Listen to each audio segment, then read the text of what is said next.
Апанай мәчете каршында 2 ел элек онлайн мәдрәсә ачылган иде. Заманча белем алуның бер төре булган әлеге уку алымын өстен күрүчеләр артканнан арта бара. Укулары онлайн булса да, Коръән уку курсларын тәмамлаучыларга сертификатлар офлайн тапшырылды.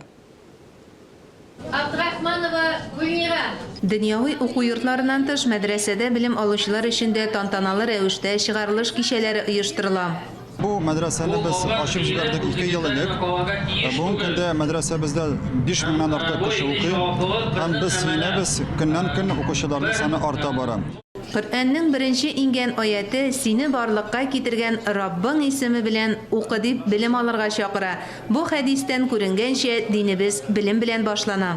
Үткән елны май аенда Апанай мәдрәсәсенә, онлайн мәдрәсәсенә 4нче агым төркемендәге шәкертләр җыелдык. Анда biz җыелдык 700 кеше. Һәм менә шушы 700 кешенең инде 600-ләбе шушы мәдрәсәне 1 ел буе укыды мәдрәсәдә.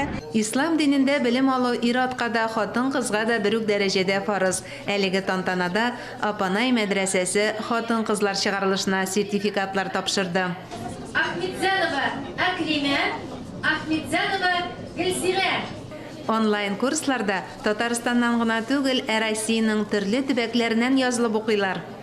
Мөмкинчелек туды. Аллаһы Тәгаләдән шушы Апанай мәчеттәге уку барлыкка килеп илдә мөмкинчелек булды, телефоннан укып утырабыз. Без шул хәтлек шат.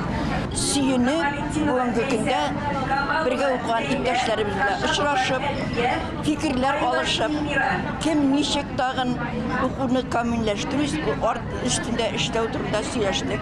Бөтендөнья татар конгрессының Аксакаллар шурасы рәисе Рәүф Хәсәнов фикеренчә, Казанга килеп укырга мөмкинлеге булмаучылар өчен бик уңайлы курслар. Апанай мәчете, мәдрәсәсе бик күркәмешле.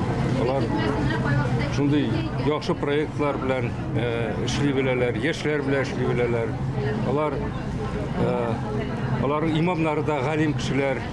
Мөгаллимнәр билгеләп үтүенчә, төркемнәр татар, рус, үзбәк һәм таҗик телләрендә туплана. Монысы татар төркеме. Менә бу инде 4нче чыгарылыш, әлхәмдүлиллә. Алар менә ел дәвамында июнь аенда, сентябрь аенда, февраль аенда һәм менә май аенда яңадан җыелды. 7дән алып 70 яшь аралыгында дип оештырылган онлайн курсларны гаиләләре белән тамамлаучылар да бар. Ey Allah, мәдәм мине алмаслар инде, бәбкәләрем мәдәм. Әйдәгез әле, сез кирегез әле дип, эш кызымны да шулай аларга тәкъдим ясадым.